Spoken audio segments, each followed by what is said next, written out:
Good afternoon, everyone. I am clear and loud. Yes, sir, you are audible. Okay. So, on behalf of CICU, I welcome all the attendees, all the participants, and also we are very much thankful to Yes Bank for conducting this very important event. Yes Bank, Mr. Malik Arsha is with us, Mr. Puneet Gautam, cluster business leader from Yes Bank, he is with us. Mr. Dinesh Zahir, Yes Bank representative, he is also with us. So today program is very important because hedging is one of the very key factor. So yesterday only there was a difference of 80 paisa in US dollar.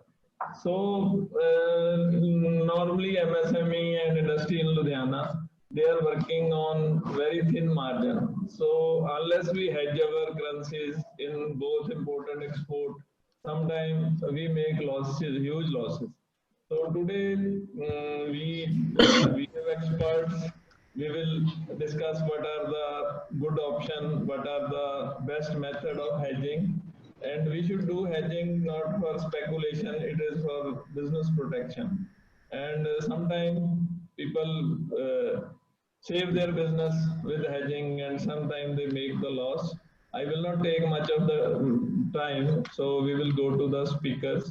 So now I request Yes Bank to carry forward this. Thank you. Yeah, hi, good afternoon. Myself, Puneet Gautam. I am the cluster business leader at Ludhiana location. And initially, I'll just about to brief about the Yes Bank. First of all, I would like to say thanks to the CICU leadership and Upkarji for giving this an opportunity to have a partner with the for this wonderful knowledge initiative. And apart from this, I will say we have been associated with the SISU since more than 3 to 4 years now, right? So with this, Yes Bank's superior trade and FX services and the world-class digital banking platform have immensely helped thousands of exporters across India to seamlessly manage their trade transaction in record time and competitive rates. So as you all know that we are back now with the best banking institution in India and stronger than ever now with the support of State Bank of India. So Yes Bank is now a full service range of products, services, and technology-driven digital offering catering to retail, MSME, as well as the corporate clients. So now with this, we have pan-India presence of 28 states and 8 union territories. So with this, I'll just say my 100% Ludhiana force, sales force will be there to support you, to guide you, and will come with a full banking solution, and we will shortly reach. Thank you. Thanks, Upkarji. Thank you. Now I will request Mr. Bolika Arsha to share his views with us. Mr. Maulik Shah is co-founder and CEO of Elmas Risk Consulting LLP. He has 22-year experience in senior financial and treasury role in Mahindra and Mahindra Limited. And Mahindra is known for its best practices because I am also in the auto component and farm machinery field. So we know the practices of Mahindra and Mahindra. Rose Blue is a leading diamond company, and he is the fellow member of Chartered Accountant of India rank holder ICWA and CFA. He represents various panel on foreign exchange, treasury risk management. At Elmas, he is responsible for executing business plan, creating growth opportunity, and building relationships. So I request Mr. Maulik Shah to please enlighten us. Thank you very much. Thank you very much, Upkarji, and everyone, each and every member. It is indeed a pleasure to be with all of you this afternoon. I want to first thank Upkarji and CICU for giving this opportunity to Elmas, and also to Yes Bank for inviting me to be a speaker here and with all of you. Just a very brief about Elmas. Elmas is a risk consulting firm. हम लोग exporters, importers के साथ काफी deeply काम करते हैं. उनका जो फॉरेन करेंसी का जो एक्सपोजर है उनको मैनेज करने के लिए, हेजिंग ऑपरेशंस में गाइड करने के लिए, and mainly managing the risk especially for those companies which are into exports, imports, or even foreign currency loans. And we have been working for last 8 years. MSME has been one area which is our focus. We are all passionate. MSME की अपनी एक पहचान है और MSME की एक growth potential है, and हम लोग मार्केट में वो कमिटमेंट के साथ है कि MSME को फुल्ली तरह से सपोर्ट करे, बोथ नॉलेज बेस पे, अवेयरनेस क्रिएट करने में और उनको प्रॉपर्ली गाइड करने में. तो ये अल्मस का बैकग्राउंड है. अल्मस के बारे में और काफी जानकारी अगर टाइम मिलेगी तो एंड में बात करेंगे.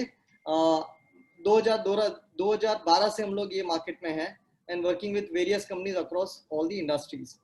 Once again thanks to the organisers and आप सभी लोग जो सुन रहे हैं. पिछले 4 या 5 महीने में अल्मस ने खुद ने एक नॉलेज सीरीज वेबिनार पे लॉन्च की थी, एंड वो सीरीज लॉन्च करते करते एक एक्सपीरियंस ऐसा हुआ है कि फिजिकल फॉर्मेट की कॉन्फ्रेंस होती है तो स्पीकर को और पार्टिसिपेंट को एक दूसरे के चेहरे देखते हैं, एक दूसरे के एक्सप्रेशन देखने को मिलते हैं. और अभी के फॉर्मेट में ऐसे है कि हम अपने चेहरे खुद देखते हैं. एंड हालांकि ये एक नया फॉर्मेट है, एक एडवांटेज ये है कि ये टेक्नोलॉजी के माध्यम से हम काफी संख्या में और काफी बाउंड्रीज को क्रॉस करके सब लोग के पास पहुंच सकते हैं. तो ये जो नॉलेज शेयरिंग हो रही है, जो इनिशिएटिव की आपने बात की पुनीत जी, बहुत ही बढ़िया है. And thanks to the technology for enabling us to reach out to maximum people. And I want to thank each and every member who are present here. जब 3 बजे शुरू हुई थी तो मुझे बताया गया था कि अराउंड 56 were there. शायद अभी इससे ज्यादा ही होंगे, मैं मानता हूं. तो आप अपने टाइम, अपनी अटेंशन आज के ये बहुत ही इंपॉर्टेंट टॉपिक के लिए आप दे रहे हो, तो once again thank you very much. आज का सेशन में स्टार्ट करने से पहले एक थोड़ा ब्रीफ बैकग्राउंड दे दूं. जो मुझे बताया गया था टॉपिक, वो टॉपिक पे मैं मटेरियल्स कलेक्ट कर रहा था. एक चीज मैं बताऊंगा कि ये मटेरियल्स कलेक्ट करते एक फील हुआ कि शायद पूरे दिन का सेशन भी इसके लिए कम पड़े. सो मैंने ये किया है कि मैंने अपनी तरफ से कोशिश की है कि relevant information and material presentation में कवर की है. बट आज का ये सेशन तभी वैल्यूएबल होगा जब भी आप लोग अपने सवाल लेके और जवाब लेके जाओगे. तो मैं चाहता हूं कि ये जो टॉपिक है, जो उपकार सिंह जी ने बताया कि हेजिंग इतना इंपॉर्टेंट है, स्पेकुलेट नहीं करना है, और उसके अलावा जो रिलेवेंट टॉपिक है उसके रिलेटेड आपके जो भी सवाल हैं, मेरी आप सबसे एक रिक्वेस्ट है कि आप अपने सवाल पोस्ट करें, आप अपने सवाल रिजॉल्व करके जाएं. मुझे टाइम लिमिट दी गई है टोटल, जहां तक मैं समझ रहा हूँ 3:45 तक मुझे बताया गया है कि मुझे बोलना है. मैं अपना प्रेजेंटेशन तो कवर कर दूंगा, बट आपके अगर सवाल रहे तो मेरे पास टाइम को कोई लिमिटेशन नहीं है. मैं पूरी कोशिश करूंगा आपके हर सवाल का जवाब देने की. तो with that background I am going to start my presentations. I will share a presentation from my end. Just confirm if that is visible to all.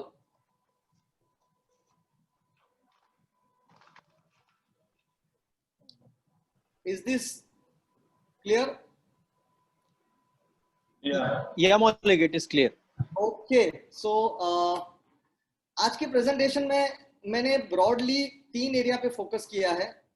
एक है, एक बैकग्राउंड दिया है एमएसएमई के रिलेटेड, बट इम्पोर्टेंट जो चीज जो focus की है वो एमएसएमई और इंटरेस्ट इक्वलाइजेशन स्कीम, और उसके साथ जुड़ी हुई है अपनी हेजिंग स्ट्रेटेजीज.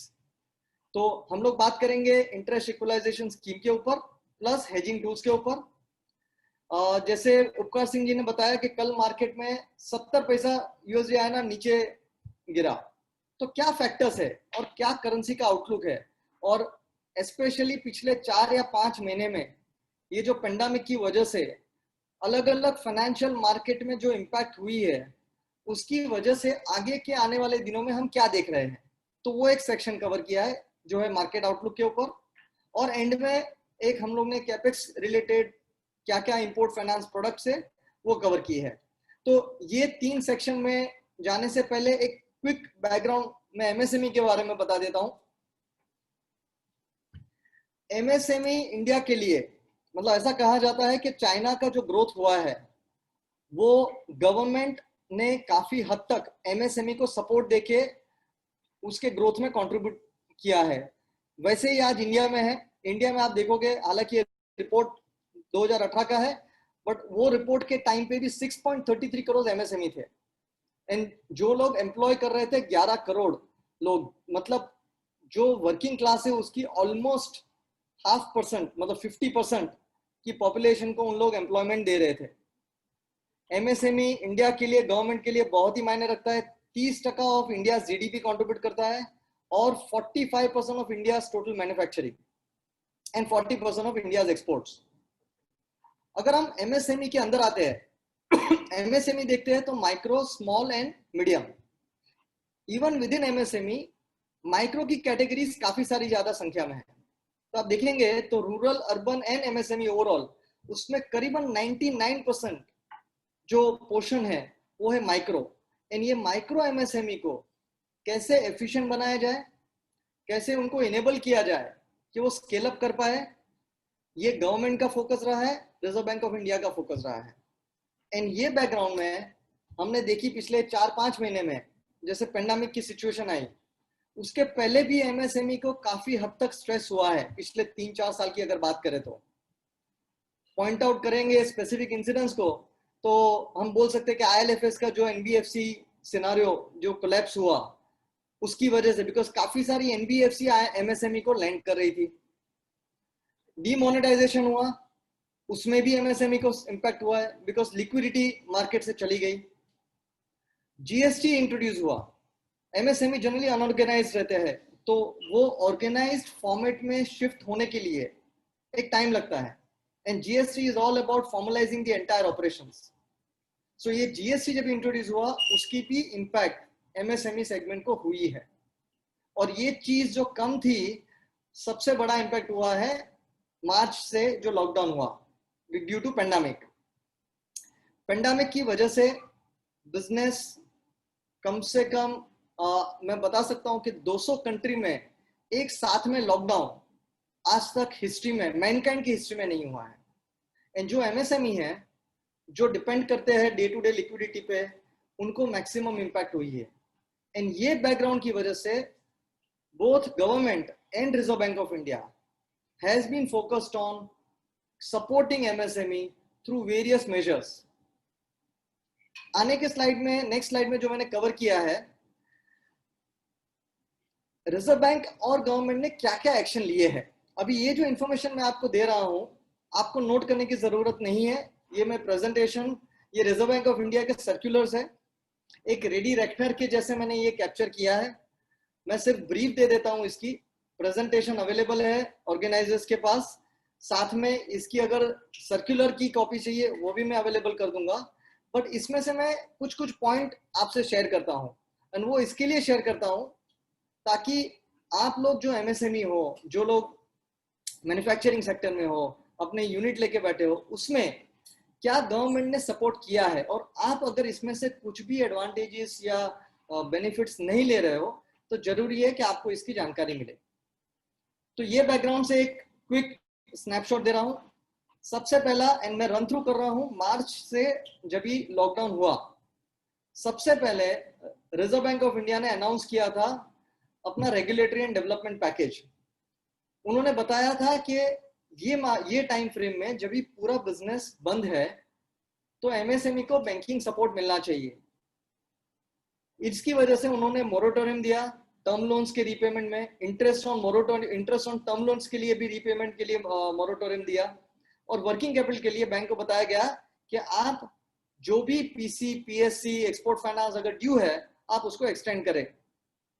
सबसे पहले बताया था कि 31 मई तक एक्सटेंड करें, एंड उसके बाद सेकेंड मोरेटोरियम आया जो 31 अगस्त तक, और ये बैंक के ऊपर छोड़ दिया।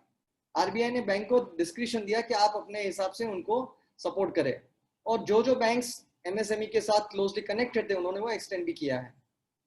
सेकेंड रिलैक्सेशन दिया कि अगर आपका एक्सपोर्ट्स जो रियलाइज होना है 270 डेज पहले जो रिस्ट्रिक्शन था, उसके बाद आपको अप्रूवल के लिए जाना पड़ता था रिजर्व बैंक ऑफ इंडिया के पास, वो एक्सटेंड किया गया है 15 महीने तक। तो एक रिलैक्सेशन ऑफ एक्सपोर्ट रियलाइजेशन भी दे दिया। साथ में प्री शिपमेंट और पोस्ट शिपमेंट जो एडवांसेस थे, पहले रिस्ट्रिक्शन थे कि 12 महीने तक ही आप दे सकते हो, बैंक को बताया गया था, जो भी रिलैक्स करके 15 महीने तक दे दिया। तो ये नीचे के जो 3 आपको अनाउंसमेंट्स है वो directly related to your export banking finance, जो आप अपने बैंक के साथ मिलके बैंक को एक्सप्लेन करके ये एडवांटेजेस ले सकते हो। और फर्स्ट 2 जो है वो है emergency credit line guarantee scheme और restructuring of advance.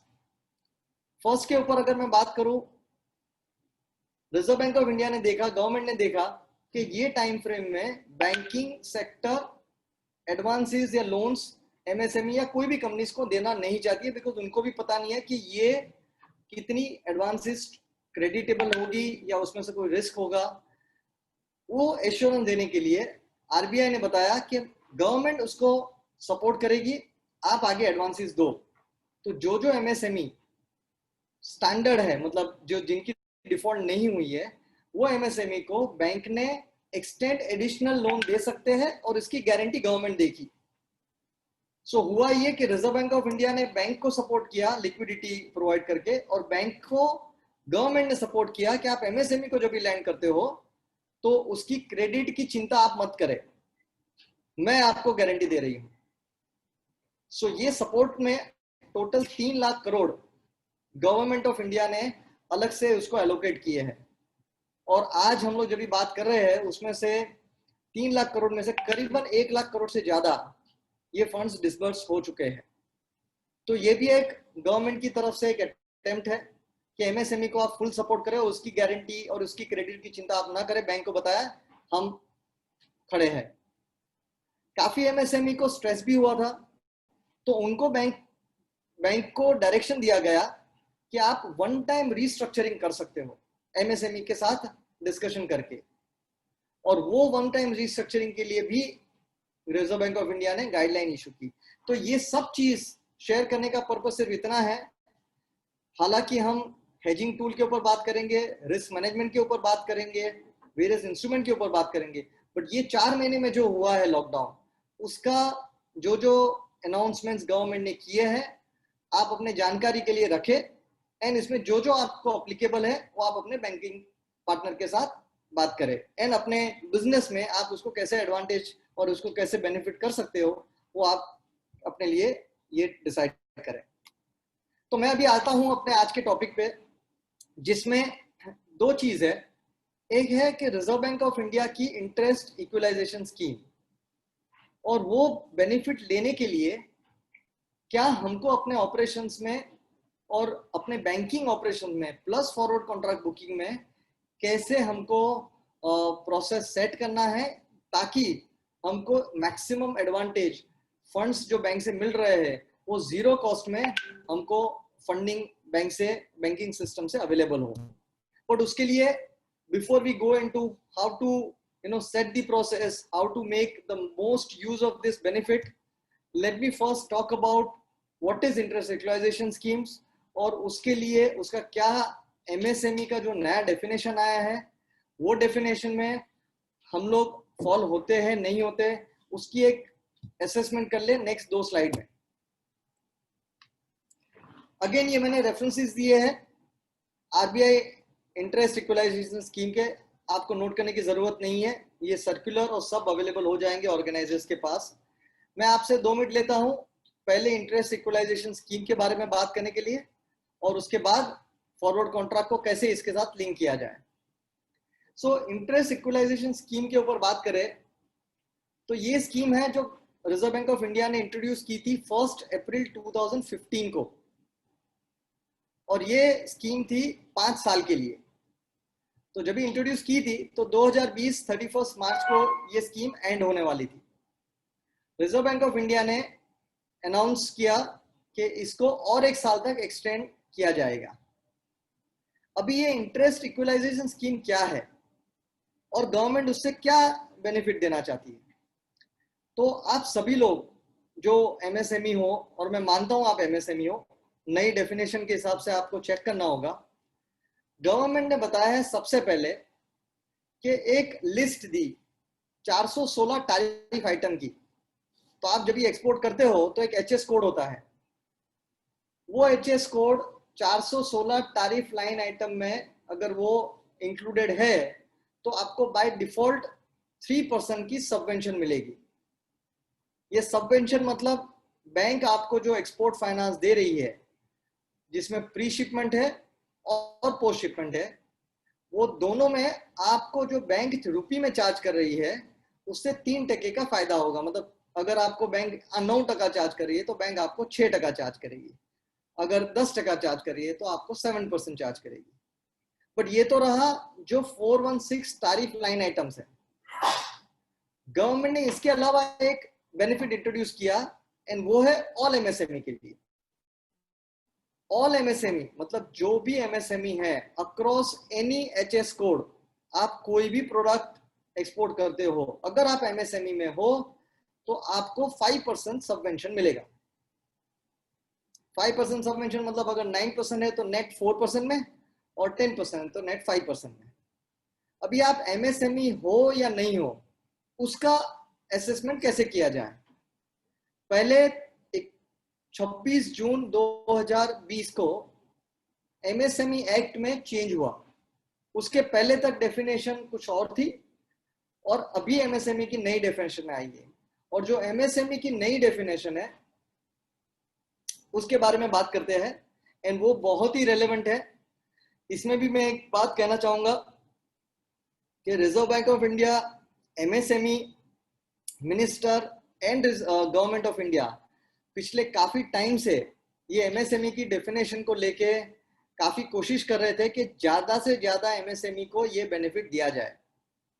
So MSME minister ने ये एमएसएमई डेफिनेशन को वो तरीके से चेंज किया है ताकि मैक्सिमम एक्सपोर्टर्स को ये फायदा मिले सबवेंशन का और काफी सारे और एमएसएमई के बेनिफिट्स। सो एमएसएमई डेफिनेशन में क्या इंट्रोड्यूस किया गया? पहले एक सिंगल क्राइटेरिया था जिसमें था सिर्फ प्लांट एंड मशीनरी का इन्वेस्टमेंट। अभी वो प्लांट एंड मशीनरी की वैल्यू के साथ साथ एक टर्नओवर का भी क्राइटेरिया जुड़ दिया।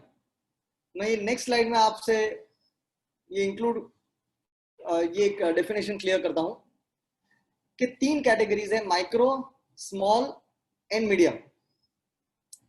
जो कंपनीज, जो फर्म्स अपनी इन्वेस्टमेंट इनटू मशीनरी 1 करोड़ के अंदर है और उन जिनका एनुअल टर्नओवर 5 करोड़ के अंदर है, वो क्लासिफाई होगी माइक्रो में। पहले सिर्फ और सिर्फ मशीनरी का क्राइटेरिया था, अभी दोनों क्राइटेरिया आ गए। दूसरा क्राइटेरिया जो स्मॉल के लिए है, सेम क्राइटेरिया, जो plant and machinery investment less than 10 crore और annual turnover less than 50 crore. और मीडियम के लिए बताया गया investment in plant and machinery not more than 50 crore, मतलब लेस देन 50 करोड़ और turnover less then 250 crore.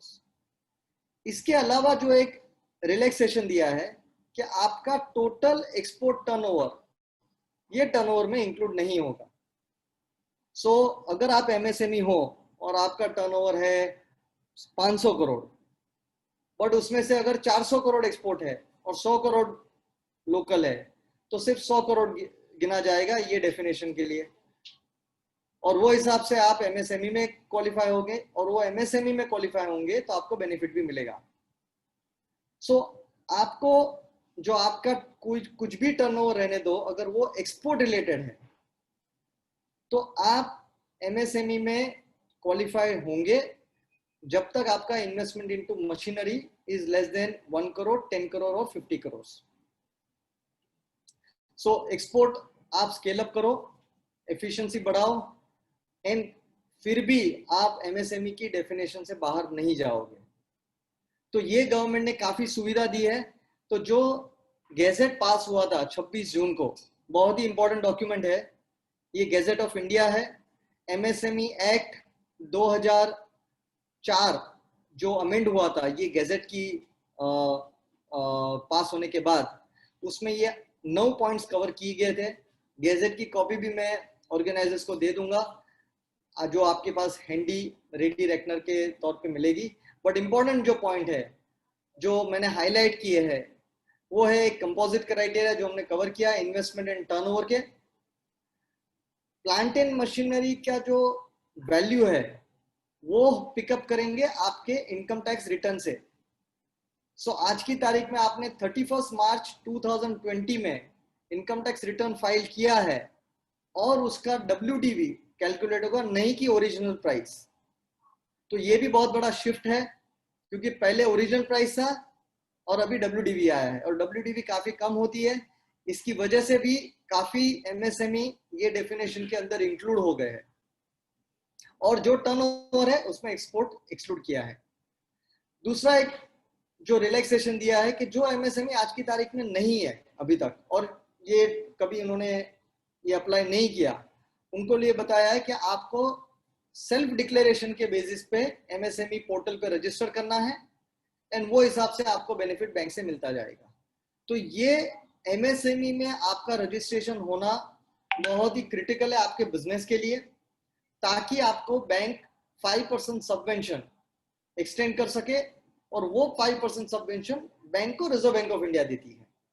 So net आप अगर बैंक से फाइनेंस लेते हो, चाहे वो प्री शिपमेंट हो या पोस्ट शिपमेंट, आपको नेट 4 या 5% में ये कॉस्ट नेट आपको आएगी। अभी नेक्स्ट जो चीज है, और जिसमें मैं हेजिंग टूल को भी इंट्रोड्यूस करना चाहता हूं, वो कंबाइंड करके कैसे हम फाइनेंस कॉस्ट को जीरो कर सके, हम नेक्स्ट सेक्शन में वो देखेंगे। एंड ये बहुत ही क्रिटिकल एलिमेंट है, क्योंकि अगर आप पोस्ट शिपमेंट या प्री शिपमेंट फाइनेंस ले रहे हो और अगर आप डॉलर में लेते हो, तो सबसे पहला एक्शन आपके लिए जो जरूरी है वो ये है कि आप सबसे पहले डॉलर में से रुपी में शिफ्ट हो जाएं, एंड रुपी लोन लेके सामने फॉरवर्ड कॉन्ट्रैक्ट बेच दे, ताकि फॉरवर्ड कॉन्ट्रैक्ट का 4% आपकी फाइनेंस कॉस्ट को जीरो पे लेके आए। तो ये एक कैलकुलेशन समझाया गया है नेक्स्ट स्लाइड के ऊपर। मैं अगेन आपसे एक चीज जो कहना चाहूंगा कि आपके पास कभी भी कुछ भी सवाल हो, हालांकि मैं चैट बॉक्स नहीं देख सकता हूं, बट आप अपने क्वेश्चन पोस्ट करें। In between, organizers will help me understand your questions which you may have. So keep posting your questions and let me see if I get an access, I will address those questions.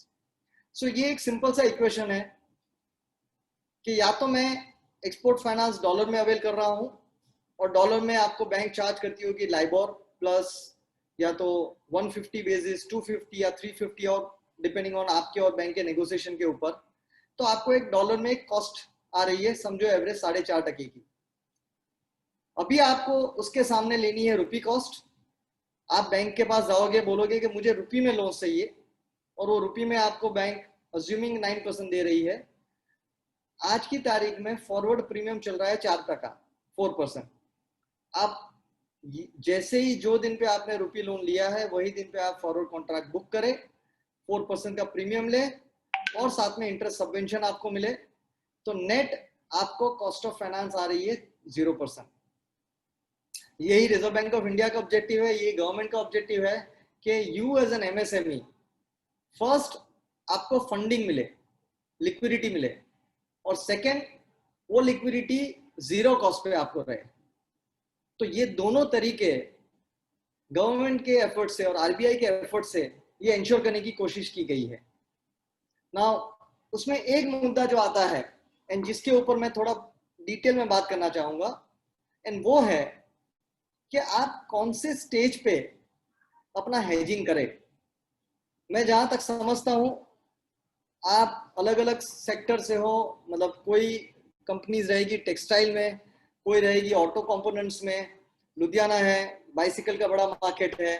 सो आपके export की अलग अलग terms हो सकती है, और जब भी आप एक्सपोर्ट में हो तो नेचुरली जो उपकार सिंह जी ने बताया बहुत ही जरूरी है, इंपॉर्टेंट है कि आप अपने करेंसी रिस्क को हेज करें।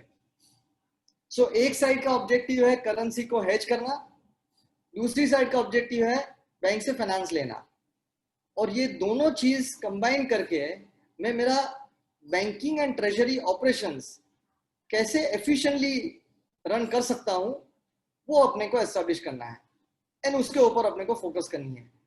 और वो इसके लिए भी करनी है ताकि एक बार ये हो गया सेट, मतलब सिस्टम प्रोसेस सब स्ट्रांग है, तो चाहे डॉलर रुपी कितना भी फ्लक्चुएट करे, हमारी system will take care of the risk, and hence that will allow us to scale up our operations.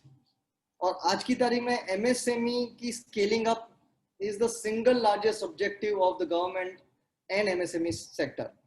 तो ये पूरा जो एक्सपोजर मैनेजमेंट का टाइमलाइन बताया गया है, आपको शायद क्लाइंट से परचेज ऑर्डर आता होगा, अपने एक्सपोर्ट क्लाइंट से आप डिलीवरी डेट तय करते हो, आप शिफ्ट करते हो, इनवॉइस करते हो, ड्यू डेट आपने डिसाइड किए एंड एंड में रियलाइजेशन आ रही है.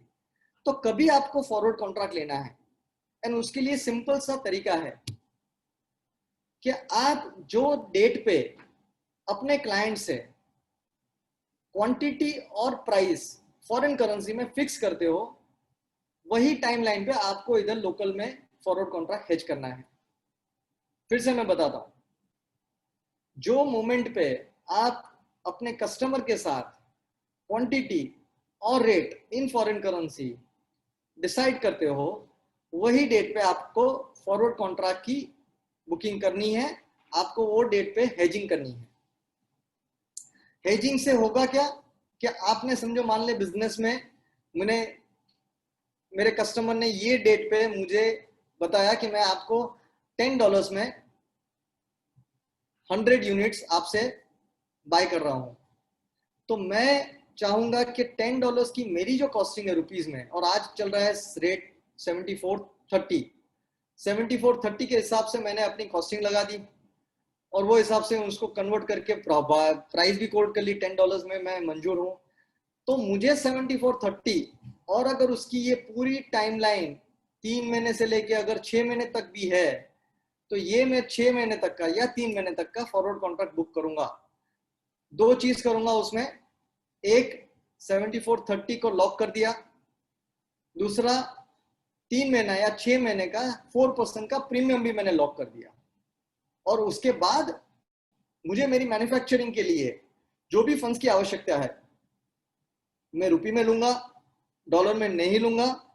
अगर मैंने फॉरवर्ड कॉन्ट्रैक्ट बुक किया है तो मैं PCFC नहीं अवेल कर सकता हूं, वो डबल हेजिंग हो जाएगी. It will then be treated as a speculation. I cannot have a PCFC, means pre-shipment foreign currency or post-shipment foreign currency, and also do the hedging. या तो मैं PCFC लूं या तो मैं रुपी लोन लेके डॉलर कॉन्ट्रैक्ट बुक करूं, forward contract book करूं. सो अगर मैं तय कर लिया है मैंने अपने बिजनेस के लिए कि PO डेट से मुझे मेरा रिस्क को मैनेज करना है और डॉलर रुपी की प्राइस को लॉक कर देना है, तो उसके बाद मैं जो भी फाइनेंस अवेल करूंगा रुपी में करूंगा और फॉरवर्ड कॉन्ट्रैक्ट की बुकिंग पैरेलली मैनेज करूंगा. कोई बिजनेस ऐसा है कि नहीं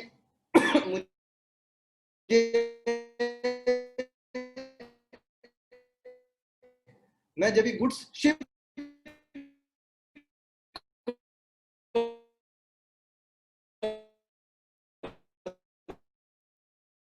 करता हूं, इनवॉइस करता हूं, डिस्पैच का क्रेडिट पीरियड है या 60 दिन की क्रेडिट पीरियड है, कोशिश करूंगा कि करूं. So booking of forward contract has to be timed with your business, and only then you will avoid any sort of speculations. Many textile business, हम लोग as an Almas we deal with number of businesses, right from textile, auto components, IT, healthcare. और एक trend देखा है, जैसे textile में आपको fix order रहती है, 1 साल तक की ऑर्डर रहती है, और काफी लोग प्रीमियम कमाने के चक्कर में 1 साल तक फॉरवर्ड कॉन्ट्रैक्ट बुकिंग करते हैं, और ये एक स्पेकुलेशन है. आपको तय करना है कि आपके लिए बिजनेस की कितनी रिस्क कितने महीने तक वो ओपन है, चाहे वो 3 महीना हो या 6 महीना हो. प्रीमियम तो मार्केट में रहेगा ही रहेगा, बट आप समझ लो कि 71 मार्च में डॉलर रुपी था और प्रीमियम लेने के चक्कर में मैंने 1 साल का बुकिंग कर दिया है, ₹3 लेके 74, और उसके बाद $77 रुपी चला जाता है, तो ये नुकसान है, ये नहीं करना. तो अपने अपने बिजनेस के लिए क्या रेलेवेंट है, क्या अप्रोप्रिएट है, पहले तो वो तय करना है, और उसके साथ बैंकिंग फाइनेंस प्रोडक्ट को इंटीग्रेट करना है. ये दोनों चीज अगर इंटीग्रेट प्रॉपर्ली करते हैं, मतलब 2 पिलर है, एक रिस्क मैनेजमेंट और एक कॉस्ट एफिशिएंसी. रिस्क आपने प्रॉपर्ली मैनेज किया है तो आपकी कॉस्ट की एफिशिएंसी 0% पे आएगी. ये गवर्नमेंट आपको अपॉर्चुनिटी दे रही है और आपको अपने बिजनेस में वो हिसाब से प्रोसेस वो हिसाब से मैनेज करना है। तो ये टेबल जो दिखाया गया है वो इसके लिए कि काफी सारे कंपनीज हम ऑब्जर्व करते हैं कि एक्सपोर्ट फाइनेंस डॉलर में लेते हैं। ये टेबल उनके लिए है कि अगर आप एमएसएमई हो, अगर आपको सबवेंशन बेनिफिट है, तो आपको डॉलर में लोन लेना ही नहीं है, आपको सिर्फ और सिर्फ रुपये में लोन लेना है, सबवेंशन क्लेम करना है और फॉरवर्ड कॉन्ट्रैक्ट की बुकिंग करनी है। तो ये टेबल में ये प्रोसेस एक्सप्लेन किया गया है कि अगर आप करंट प्रोसेस पे हो तो आप प्रपोज प्रोसेस में जल्द से जल्द शिफ्ट हो और अपनी कॉस्ट 0% पे लेके आइए। हेजिंग कैसे करते हैं? सो ये वेरियस टूल्स है, जैसे उपकार सिंह जी ने बताया कि कल भी मार्केट में यूएसडी INR ड्रॉप हो गया, तो आप कैसे अपने आप को हेज करोगे? तो ये थोड़ा एक ब्रीफ दिया गया है। हालांकि मैं मानता हूं कि आप लोग ऑलरेडी ये सब चीज कर रहे होंगे, मैं नहीं कर रहे हैं, तो अगर आपको जानकारी नहीं है तो इसमें मेरी थोड़ी डिटेल्स मैं आपको देना चाहता हूं और उसके बाद मैं करेंसी मार्केट के ऊपर भी आपसे व्यू शेयर करूंगा। मैं टाइमलाइन देख रहा हूं 3:43। Organisers, you have to tell me how much time do I have? You can continue, Maulik. Upkar sir, please tell us, अगर बीच में कुछ हमें शॉर्टन करना है तो आप बता सकते हो, but I think otherwise we can go with the flow. Okay You can continue, then we can have some short. Okay, sure, thank you. Okay, so मैं कंटिन्यू करता हूं और अगर मुझे रुकना है तो आप मुझे बता देना, मैं मेरे फ्लो में कंटिन्यू कर रहा हूं। और बीच में अगर कोई क्वेश्चंस है तो organisers please stop me and ask those questions which I can address. So कौन कौन से इंस्ट्रूमेंट अवेलेबल है? सबसे पहले एक तो आपको जानकारी होनी है कि इंटरबैंक रेट क्या चल रहा है मार्केट में। जब भी आप बुक करते हो, जैसे आज का रेट है 74.30, मार्केट क्लोज हो गया है, बट अभी आप जब भी बैंक के पास बुकिंग करने जाते हो तो क्या इंटरबैंक रेट चल रहा है, क्या फॉरवर्ड प्रीमियम है, एंड आप कैसे कैसे उसको हेज कर सकते हो, मतलब क्या इंस्ट्रूमेंट्स है। 3 प्रकार के इंस्ट्रूमेंट्स है। एक है फॉरवर्ड मार्केट, जो आप और आपकी बैंक के बीच में ये एक कॉन्ट्रैक्चुअल ऑब्लिगेशन है। आपकी बैंक आपको जो एक्सपोर्ट फाइनेंस दे रही है उसके साथ आपको क्रेडिट फाइनेंस, क्रेडिट लिमिट भी दे रही है, जिसमें आप फॉरवर्ड कॉन्ट्रैक्ट बुकिंग कर सकते हो विदाउट एनी एडिशनल कोलैटरल। तो आपको पोस्ट शिपमेंट और प्री शिपमेंट के साथ सैंक्शन लेटर में चेक करना है कि फॉरवर्ड कॉन्ट्रैक्ट फैसिलिटी है, नहीं है तो बैंक आपको एक्स्ट्रा मार्जिन लेके वो अलाउड करेगी। वो हो गया आपका और बैंक के बीच में। और वो फॉरवर्ड कॉन्ट्रैक्ट बुकिंग आप कोई भी डेट के लिए कर सकते हो। आपकी एग्जैक्ट मैच्योरिटी क्या है वो हिसाब से आप बैंक को बता सकते हो कि मेरा पैसा आने वाला है 15 सितंबर को, तो 15 सितंबर के लिए मुझे कॉन्ट्रैक्ट बुक करें। और वही 15 सितंबर, एक चीज और भी मैं बताना चाहूंगा बुकिंग ऑफ फॉरवर्ड कॉन्ट्रैक्ट में, मैंने देखा है, मेरे एक्सपीरियंस से काफी लोग फॉरवर्ड कॉन्ट्रैक्ट ऑप्शन पीरियड के लिए बुक करते हैं, क्योंकि मुझे पता नहीं है कि मेरी रियलाइजेशन फिक्स डेट पे आएगी या आगे पीछे होगी। तो 15 सितंबर से लेके 15 अक्टूबर या 1 सितंबर से लेके 30 सितंबर का कॉन्ट्रैक्ट बुक कर लिया। मेरी उनसे एडवाइस है ये कभी ना करें, फिक्स डेट पे कॉन्ट्रैक्ट बुक करें। आरबीआई आपको अलाउ कर रही है कि अगर आपका रेमिटेंस और रियलाइजेशन डिले हुआ तो आप कॉन्ट्रैक्ट को रीबुक कर सकते हो कैंसिल करके, और जल्दी आ गया तो आप अर्ली डिलीवरी भी ले सकते हो।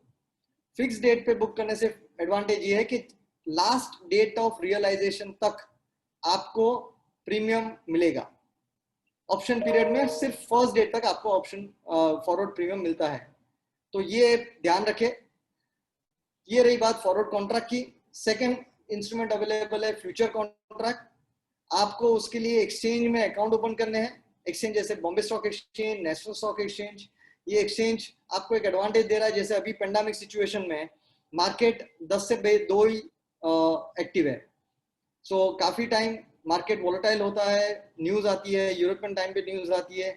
Exchange market is open till 5 o'clock and morning 9 o'clock it starts. Normally banks भी 9 to 5 ही ओपन है, बट पेंडेमिक की वजह से 10 to 2 किया गया है।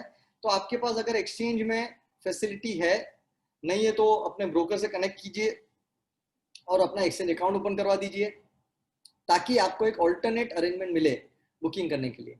बट फ्यूचर का फीचर्स ये है, unlike bank which can be, the contract can be booked for any date, future are month end contract।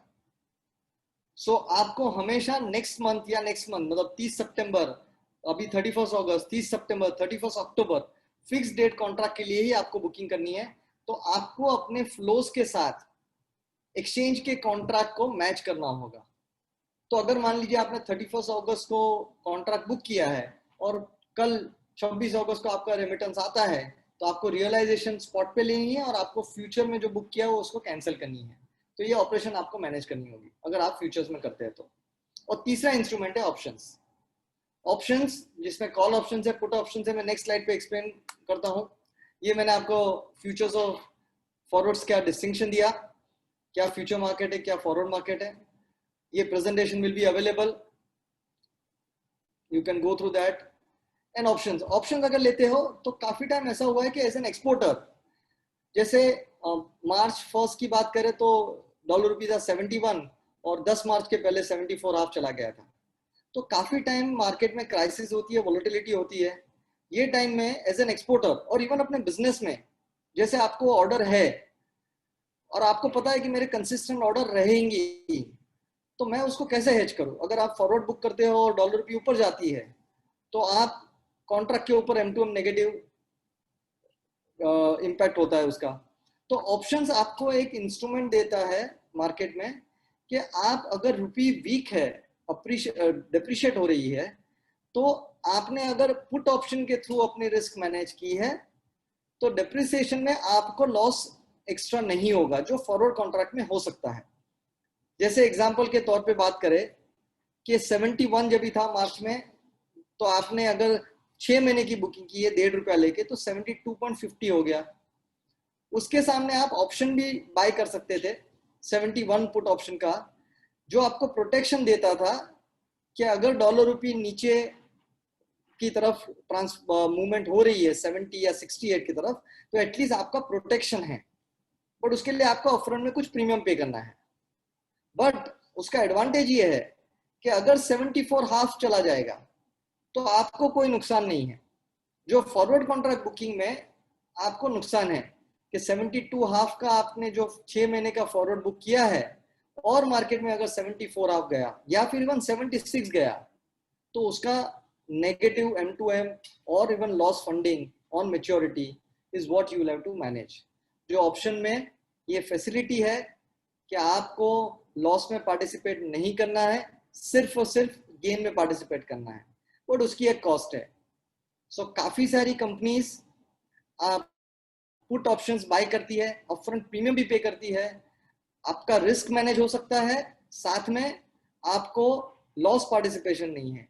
And specially for some of the businesses like textiles, जिसमें uncertainty ज्यादा है, जिसमें confirmed orders, मतलब past के हिसाब से हम अंदाजा लगा सकते हैं कि मेरा नेक्स्ट आने वाले 6 महीने या 9 महीने में मेरा ऑर्डर्स इतने रहेंगे, और कोई कंफर्म्ड नहीं है, चेंज भी हो सकता है। और साथ में रिस्क है रुपी वीकनेस हो जाए, डिप्रिशिएट हो जाए। तो ये सब कंडीशंस को ध्यान में रखते हुए options turns out to be a good alternate arrangement where you can hedge your risk, manage your risk, at the same time you are not fully exposed like forward contract. So ये एक तीसरा option है। MSME को RBI की guideline के हिसाब से आप काफी सारी रिलैक्सेशन दी गई है। आप अपने बैंकर के पास जाके पुट ऑप्शन बाय खरीद सकते हो। एक्सचेंज में भी जैसे पहले बताया आप पुट ऑप्शन बाय कर सकते हो। आप एक्सपोर्टर हो, इसके लिए मैं पुट ऑप्शन की बात कर रहा हूँ। अगर इंपोर्टर होते थे तो आप कॉल ऑप्शन के ऊपर ध्यान देते थे। सो ये तरीके से भी आप अपना रिस्क कवर कर सकते हो। ये तीसरा इंस्ट्रूमेंट है। ऑप्शंस कैसे वर्क करता है ये एक सिंपल एग्जांपल के तौर पे समझाया गया है। और जैसे मैंने बताया कि डिप्रिशिएट होगा तो आप पार्टिसिपेट नहीं करोगे, बट आपका downside risk is protected. Next section पे आते हैं, जिसमें I am sure all of you must be very very interested in knowing कि डॉलर रुपी अभी इधर से किधर लग रहा है। हालांकि हम अपना रिस्क मैनेज करने के लिए हेजिंग करते हैं, बट फिर भी एक मार्केट का व्यू सबके लिए इम्पोर्टेंट है और सबके लिए वो ट्रैक भी होता है कि लोग कैसे मार्केट में व्यू क्या लेके हम अपना बिजनेस एनालिसिस करें। तो उसके ऊपर नेक्स्ट फ्यू स्लाइड्स है।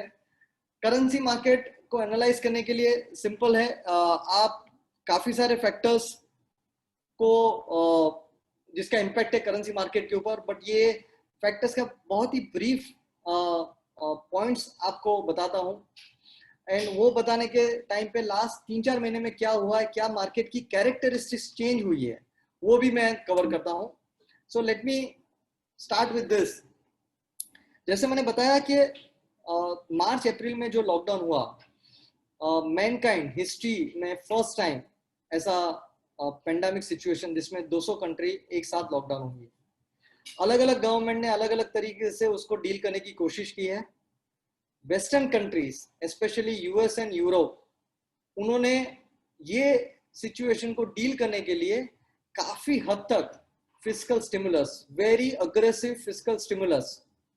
फिस्कल स्टिमुलस मतलब printing the dollars, printing their own currencies. Today USD dollars is a reserve currency, world की रिजर्व करेंसी है, लीडिंग करेंसी है। उन्होंने अपनी करेंसीज को प्रिंट किया। ये चार्ट ये दिखा रहा है कि वर्ल्ड वॉर के टाइम पे 1940 में सिमिलर सिचुएशन थी और सिमिलर तरीके से प्रिंटिंग ऑफ करेंसी हुई, जो आप देख रहे हो red line. Because of the pandemic situation, then because of the war situation, suddenly there was a suppression business growth में, इकोनॉमिक कंडीशंस में, एंड उसको अरेस्ट करने के लिए ये करेंसी प्रिंट की गई। सेम सिचुएशन अभी भी है। आज की तारीख में US and euro both central banks have printed there currency, and अगर आप रेड लाइन देख रहे हो तो वो इतनी हद तक उन्होंने प्रिंट की है कि world over there is too much of a liquidity which is already there, and that is one of the reason why today in the last few months आप स्टॉक मार्केट को अगर ऑब्जर्व कर रहे हो, आप कमोडिटी मार्केट को observe कर रहे हो, तो there is an inflationary scenario. Stock market ऊपर है, कमोडिटी मार्केट ऊपर है, क्योंकि ये वर्ल्ड ओवर में लिक्विडिटी काफी हद तक स्प्रेड हो चुकी है। सो एक प्रॉब्लम को एड्रेस करने के लिए हमने एक सोल्यूशन निकाला।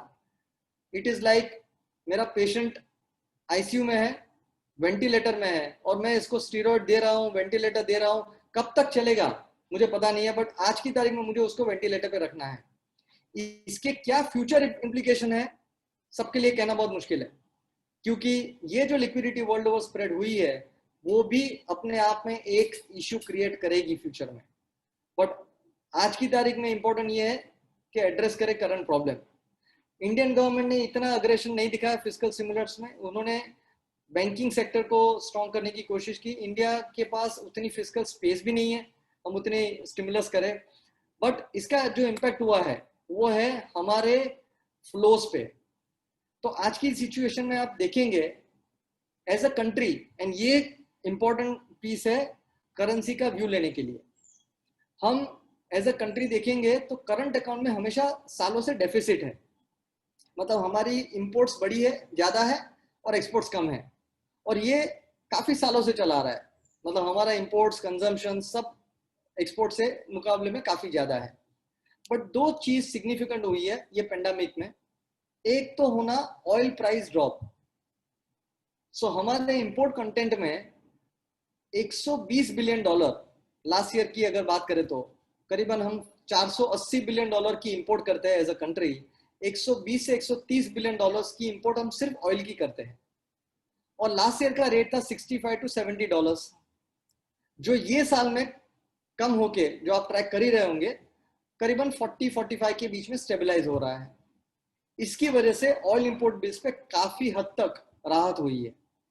$1 कम होना मतलब $1.5 बिलियन बचाना। तो आप अंदाजा लगा सकते हो कि 40 से 50 billion dollar oil import bill की सेविंग है। प्लस अप्रैल मई जून लॉकडाउन था तो इंपोर्ट्स कम हुई है, एक्सपोर्ट फिर भी थोड़ी बहुत चली रही थी। तो ये दो चलते चलते ये साल में अनुमान है, अंदाजा है कि इंपोर्ट्स नंबर्स काफी कम होंगे।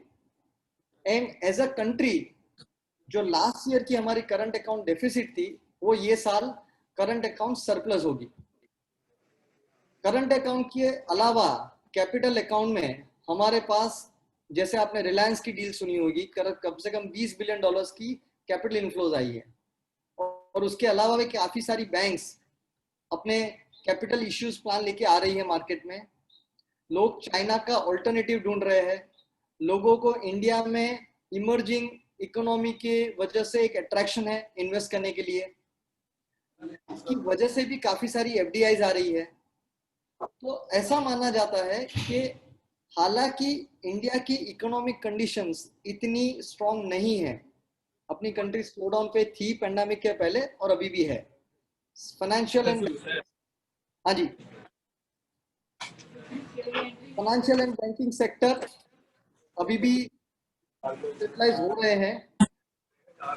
ये बैकग्राउंड में एक्सटर्नल मैक्रो जो है वो काफी स्ट्रांग है, क्योंकि डॉलर्स हमारे पास आ रही है, एंड इसकी वजह से रुपी में हमारा मानना है,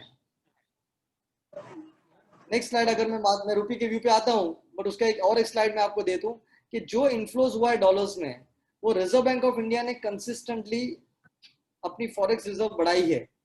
अगर वो reserve bank of India forex reserve नहीं बढ़ाती थी तो रुपी आज इजीली 70-71 तक चला जाता था। तो आज we are at $530 billion plus की फॉरेक्स रिजर्व्स पे बैठे हैं, काफी कंफर्टेबल पोजीशन पे है। जो चार्ट इंडिकेट करता है ओवरऑल डॉलर काफी वीक है against euro, GBP, all of the currencies, and ये सब को बैकग्राउंड में रख के हमारा व्यू है कि डॉलर रुपी नीचे की तरफ जा रहा है, मतलब रुपी अप्रिशिएट होंगे। सो जैसे पहले क्राइसिस थी तभी हम लोग मान रहे थे कि यूएसडी-आईएनआर काफी ऊपर चला जाएगा, रुपी वीक हो जाएगा, बट जो हिसाब से अभी हम लोग की एक्सटर्नल मैक्रो पोजीशन है, जिसमें इंक्लूड है $535 billion reserves, continuous inflows of dollars, current account surplus, ये सब फैक्टर्स को ध्यान में रख के एंड मोस्ट इंपॉर्टेंट चीज USD weak against all the major currencies, USD INR can further go down.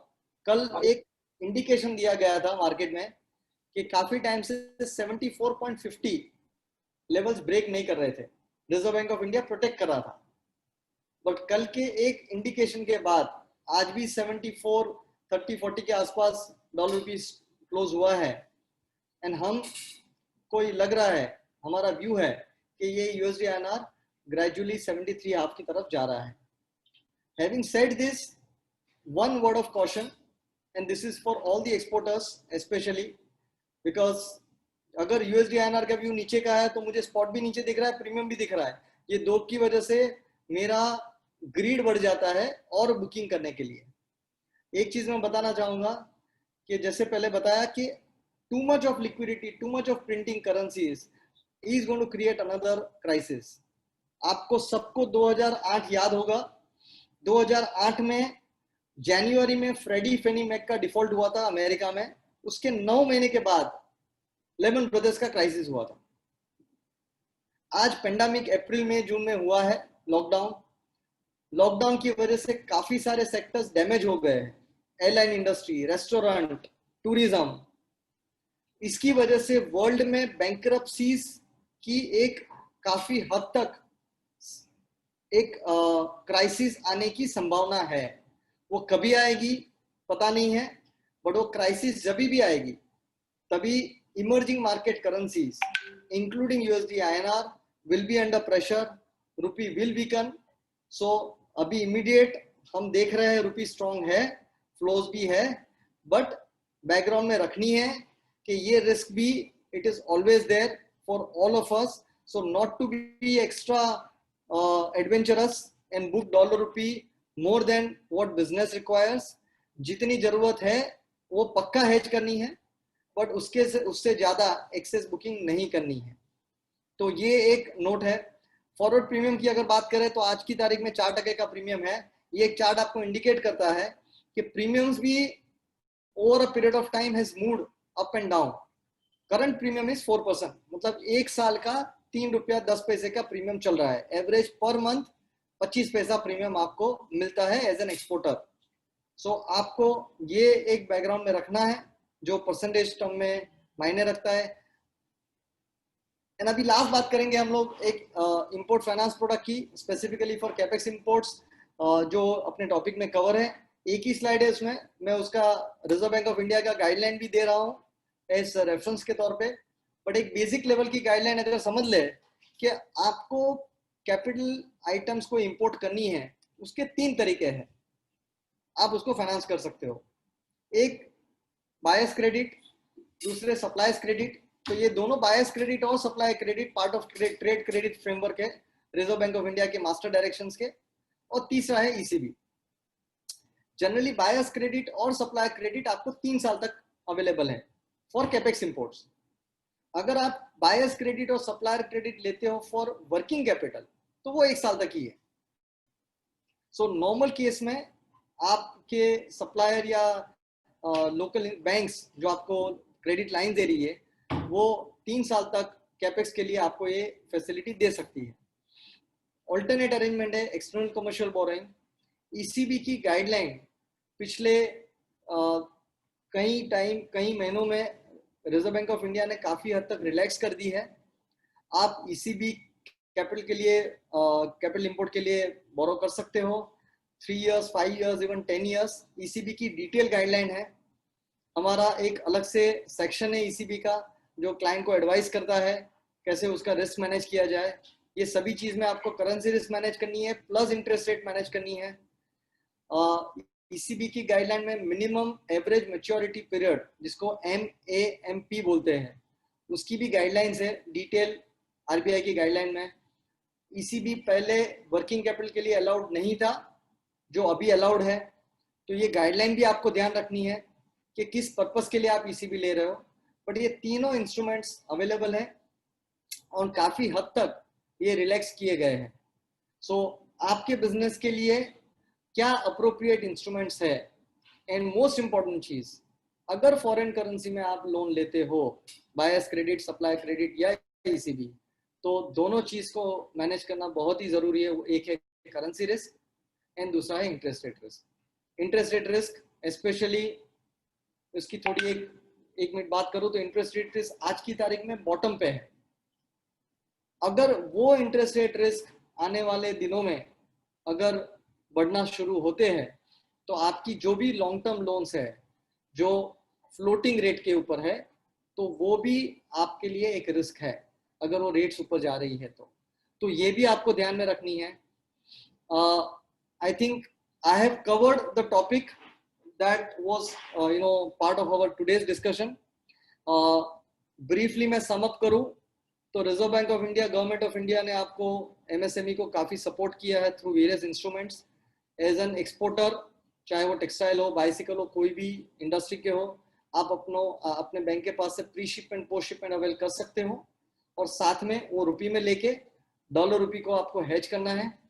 आपको इतना ही हेज करना है जितनी आपकी जरूरत है, आवश्यकता से ज्यादा हेज नहीं करना है बिकॉज मार्केट वॉलेटाइल है। करेंसी का व्यू है 73.5, मैक्सिमम 73 तक जा सकता है बट साथ में अपसाइड की भी पोटेंशियल है 76.5 और 77।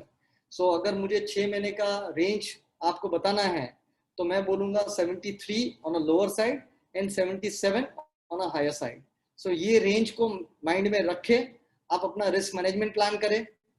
आपको छोटे छोटे टाइम फ्रेम में रिस्क मैनेजमेंट प्लान करना है, लंबा व्यू लेना नहीं है क्योंकि आज का मार्केट ऐसा नहीं है कि हम लॉन्ग टर्म प्रिडिक्शन करें। And lastly, for capex related thing, these are all the instruments that are available। और ये सभी चीज के लिए जस्ट एक लास्ट वर्ड, मैं अल्मस की डिटेलिंग में अभी नहीं जा रहा हूं क्योंकि मैंने टाइम काफी एक्सीड किया है। We are working very closely with all the MSME to put in place their risk management and we are their advisor, we are their partners। So कोई भी कभी चीज हो, मेरा कॉन्टेक्ट अवेलेबल है। आपको अपना रिस्क मैनेज करने के लिए चाहे वो 5 करोड़ का हो, 50 करोड़ का हो या 500 करोड़ का हो या 5000 करोड़ का है, बेसिक इंफ्रास्ट्रक्चर जरूरी है एंड स्पेशली MSME के पास वो इंफ्रास्ट्रक्चर नहीं होता है। इसकी वजह से ही एल्मस जैसी फर्म्स आपको हेल्प करती है वो इंफ्रास्ट्रक्चर आउटसोर्स के फॉर्म में देने के लिए, चाहे वो इंटरबैंक रेट हो या फिर एडवाइस हो या फिर आपके भी आपको एग्जीक्यूशन करना हो। तो with that I am completing my presentations, open two questions answers from all of you. Happy to know in case if you have any specific queries, specific questions. I'm stopping my presentation here and handing it over back to the organizers. There is a question from Mr. Faiz Sheikh. Sir, because there is a surplus of USD and Euro in the market FFI and FDI coming in India will be fundamentally weak. Wouldn't that make our foreign reserve depreciated? आपकी आवाज clear नहीं है, अगर आप फिर से repeat करेंगे तो बेटर रहेगा. मैं let me repeat it for you. Because there is a surplus of USD and Euro in market, the FII, FDI coming in India will be fundamentally weak.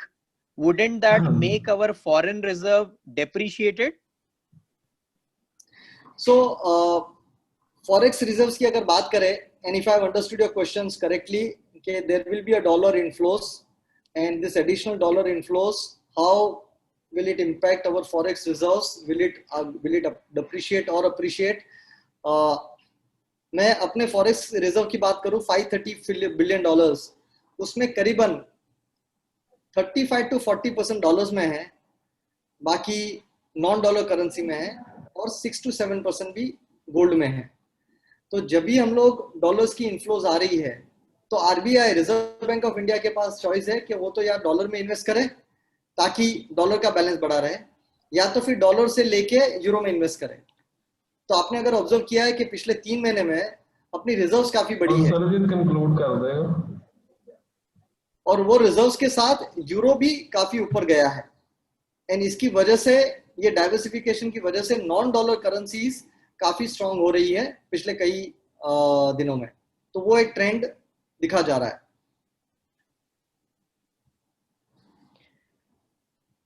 ठीक है. There is another question: how can buyer's credit as part of trade finance be hedged if it has been arranged by overseas financial institution? So, if buyer's credit you have availed from an overseas financial institutions, Reserve Bank of India allows you to hedge your exposures. So, how it can be hedged is you go to your bankers. There are facility for long-term hedging. There are facility even for your short-term hedging. Markets are available. Beyond 1 year, there is enough depth in the market, right up to 5 years. With banks, exchange में ये आप नहीं कर पाएंगे. Exchange में liquidity सिर्फ 3 या 4 महीने तक available है, उससे ज़्यादा नहीं है. But बैंक के पास आप जाओगे तो बैंक आपको allowed करेगी long term hedging के लिए.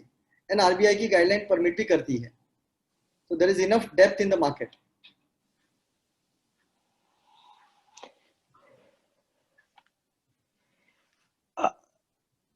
Somebody, Mr. Amit Pal Singh, has posted, sir, I am from Amara International. We have applied for ECLGS.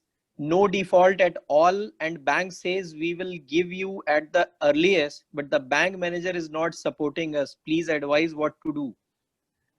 So, ये जो इमरजेंसी क्रेडिट लाइन है, आपने बीच में फाइनेंस मिनिस्टर और प्राइम मिनिस्टर दोनों की स्पीच सुनी होगी कि आपने जो बताया वो काफ़ी एक्सपीरियंसेस हो रहे हैं एमएसएमई को, जिसमें ECGLC जो लाइन है, इमरजेंसी क्रेडिट लाइन, वो बैंक नहीं एक्सटेंड कर रहे हैं. इसके लिए मैं आपको सिर्फ एक ही सजेस्ट करूँगा. फर्स्ट, अपने बैंक से स्ट्रॉन्ग करस्पॉन्डेंस करें. सेकेंड, अगर कोई रिस्पॉन्स नहीं है, रिजर्व बैंक ऑफ इंडिया के ग्रीवेंस सेल में आप इंक्लूड करें और उसको अटैच करें, क्योंकि इमरजेंसी क्रेडिट लाइन में बैंक को कुछ भी रिस्क नहीं है. गवर्नमेंट ऑफ इंडिया उसको क्रेडिट सपोर्ट दे रही है. यहाँ तक कि गवर्नमेंट ऑफ इंडिया ने reserve bank of India through circular भी इशू किया कि इसकी रिस्क वेटेज 0 रहेगी. फिर भी अगर बैंक आपको नहीं दे रही है, and for whatever reasons, you should write to bank, and if no response, then you should go to Reserve Bank of India, their grievance cells. That is what I would suggest, and citing this circular. I like to add, if any member has a problem, please write to us. We have good rapport with RBI, so we can send from our side, and RBI is very proactive. They take immediate action. Thank you. So I think Upkar sir, now no more questions, so you can. Mr. Sarabjit Singh, our head of our export committee, he will conclude and he will propose the vote of thanks. Mr. Sarabjit. Hello, am I audible? Yeah, please carry on. Yeah, thank you so much. Good evening, friends. Thank you so much, Upkar sir, and of course, Maulik Shah sir. कमाल की presentation, no doubt in that. मैं सोच रहा था कि मेरे से ज्यादा किसी को नहीं आता, लेकिन I was proven wrong. Definitely, sir. I learned a lot. I have noted all the points. The way you presented it, the way you told us, the way the presentation was made. Wonderful, sir. Thank you so much. Thank you so much, Maulik Shah, sir, and Puneet Gautam, sir, and Danish Jahir, sir, for promoting this. You're welcome, sir. Let me remind, Kar sir, we have written letter to the RBI as well as to the CBIC regarding this hedging. Because in COVID time, our members have faced a lot of problems, because at that time they have booked the orders in the assumption that the export will take place. But हुआ क्या कि मार्च में एकदम से lockdown लग गया. मार्च अप्रैल मई तक हम लोग नहीं कर पाए एक्सपोर्ट्स. और जो मार्च अप्रैल मई की के हमने जो उनको एंटिसिपेट करके हेजिंग की थी for the month of July August September, तो एकदम से डॉलर ऊपर चला गया. तो all the exporters they were in losses. They have to pay back to the banks. उसके लिए हमने बहुत एक बड़ा अच्छा लेटर हमने बनाया था, ड्राफ्ट किया था, और we have written it to RBI also. But you know we got the reply that it is the contact between exporter and the bank. RBI CBIC can't interfere in that, because अगर profit होता है तो आपको मिलना है, loss होता है तो our members, I'm very sorry to state that our members have lost lot of money in that case, but it was due to act of God. ये कोविड किसी के बस का नहीं था, किसी को पता नहीं था कि ये भी होने वाला है. बट हियर आल्सो योर मौलिक सर, आपने जो कोट बहुत जोर देके कोट किया है कि भाई लोगों, ऐसा नहीं कि आप इसको as a tool of hedging ही रखो, इसको गैम्बलिंग में मत जाओ.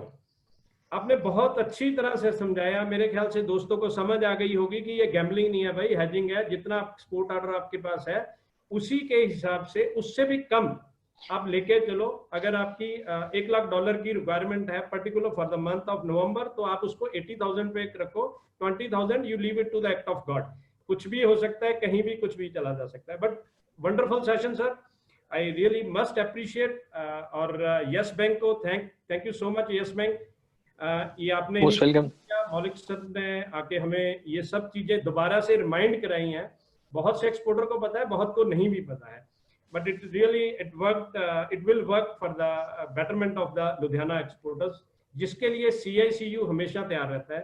अभी उपकार सर ने बोला है कि हमारी RBI के साथ बहुत अच्छी रेप है. Whatever we write to them, they respond at least. और कभी कुछ भी होता है तो हम लोग अपने जो भी मेंबर्स हैं, जिनके भी कोई दिक्कत आती है, तो we please come to us, please write to us.